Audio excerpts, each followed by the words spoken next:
Hello बच्चों, let's read the question. कह रहे हैं match column first with column second and choose the correct combination from the options given below. Column first को column second के साथ में match करना है और फिर करेक्ट कॉम्बिनेशन हमें यहाँ पर चूज करना है बच्चों। तो कॉलम फर्स्ट में कुछ प्रोसेस हमें दे रखे हैं, कॉलम सेकंड में बच्चों हमें क्या दे रखे हैं, उनके कॉरस्पॉन्डिंग वर्क डन के फॉर्मूले हमें दे रखे हैं बच्चों। तो इनको हमें मैच करना है। सबसे पहला बात कर रहा है बच्चों, फर्स्ट में बात कर रहा है आइसोकोरिक प्रोसेस में। देखो एक बात याद रखना, वर्क डन के लिए जनरल फॉर्मूला क्या होता है बच्चों, ये होता है माइनस का P external into dV. Okay बच्चों, ओके, पी एक्सटर्नल मतलब ये external pressure multiplied by dV. DV क्या होता है बच्चों, आपका ये चेंज इन वॉल्यूम होता है बच्चों। तो सबसे पहले आइसोकोरिक प्रोसेस की बात कर रहा है बच्चों। तो आइसोकोरिक प्रोसेस कौन सी होती है बच्चों, इनमें वॉल्यूम जो होता है ना बच्चों वो कांस्टेंट होता है। तो अगर वॉल्यूम कांस्टेंट है बच्चों, क्या है, अगर वॉल्यूम कांस्टेंट है तो डीवी की वैल्यू क्या आ जाएगी बच्चों, change in volume zero, therefore work भी क्या आ जाएगा बच्चों, इनमें जीरो आ जाएगा। तो ए जो है ना वो आर के साथ मैच कर जाएगा। किसके साथ में, ए जो है वो आर के साथ मैच करेगा। दो ऑप्शन एलिमिनेट कर दो बच्चों, एक आर 1 और 2 में दे रखा है बच्चों। फिर सेकंड प्रोसेस है बच्चों रिवर्सिबल आइसोथर्मल।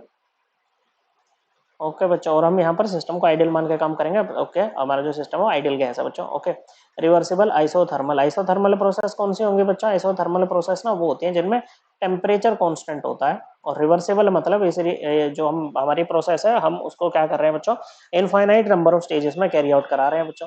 तो ऐसे में वर्क का फॉर्मूला होता है बच्चों आपका माइनस का 2.303। एनआरटी होता है, नंबर ऑफ मोल्स होता है एन। ओके, मान लेते हैं 1 मोल के लिए बात कर रहे हैं बच्चों, तो आरटी हो जाएगा, R universal gas constant, T temperature, log V2 over V1। Okay बच्चों, अब according to Boyle's law at constant temperature for a fixed amount of gas क्या होता है बच्चों, प्रेशर इनवर्सली प्रोपोर्शनल होता है वॉल्यूम के बच्चों। ओके, बॉयल्स लॉ ऐसे ही कहता है बच्चों। तो P1 ओवर P2 ये किसके इक्वल आ जाएगा, V2 ओवर V1 के इक्वल आ जाएगा बच्चों। तो वर्क डन क्या आ जाएगा बच्चों, माइनस का 2.303 RT log P1 over P2। Okay बच्चों, तो जो B है वो किसके साथ मैच करेगा बच्चों, B वो P के साथ मैच करेगा।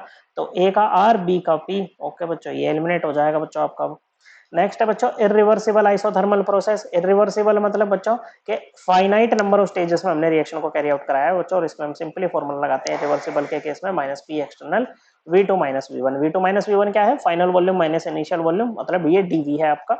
ओके बच्चों, तो ये किसके इक्वल आ रही है बच्चों, किससे मैच करेगा, ये आपका एस से मैच करेगा बच्चों। फिर लास्ट प्रोसेस है आपकी एडियाबेटिक। एडियाबेटिक में क्या होता है बच्चों, एडियाबेटिक में आपका जो there is no exchange of heat between system and surrounding.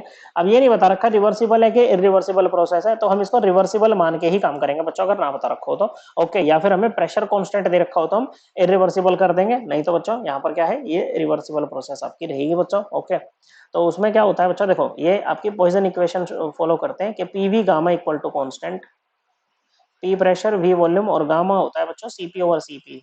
CP over CV, CP क्या है, heat capacity at constant pressure, और सीवी होता है heat capacity at constant volume. और यहाँ पर जो वर्क डन का फॉर्मूला होता है बच्चों हमारे पास में, वो होता है बच्चों एनआर T2। T2 क्या है, final temperature, minus T1, T1 is initial temperature upon gamma minus 1। N है नंबर ऑफ मोल्स, आर होता है यूनिवर्सल गैस कांस्टेंट। तो डी जो है वो किससे मैच कर रहा है बच्चों, क्यू से मैच कर रहा है।